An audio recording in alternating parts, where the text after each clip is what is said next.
Մեթյու Հենրի, ամենօրյա ընթերցանություն, օր ապրիլի 20։ Բայց գիտենք, որ Աստծուն սիրողներին ամեն բաները գործակից են լինում դեպի բարին նրանց, որ նախասահմանելով կանչված են։ Հռովմայացիս 8-րդ գլուխ 28-րդ խոսք։ Եթե Քրիստոսը մերն է, ապա ամեն բան այս կամ այն կերպ պիտի ծառայե մեր հավիտենական բարօրությանը։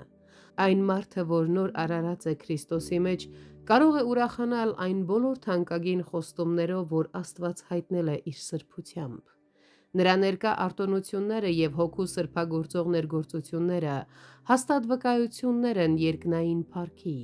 Սաղմոս 60-րդում Դավիթը ցնծում էր հաղթելով շրջակա ազգերին, որոնք Իսրայելի թշնամիներն էին, բայց Աստծո Իսրայելը Քրիստոսի միջոցով առավել քան հաղթող է։ Թեպետ երբեմն նրանք կարծում են, թե Տերը իրենց մերժել է, սակայն ի վերջո նա պիտի առաջնորդի նրանց դեպի ամուր քաղաքը։ Խոստման հանդեպ հավատքը մեզ վստահեցնում է, որ մեր Հայրը հաճույքով է մեզ շնորհում արքայությունը։ Բայց մենք դեռ լիովին կատարյալ հաղթողներ չենք դարձել և ոչ մի ճշմարիտ հավատացյալ այս ճշմարտությունները չի գործածի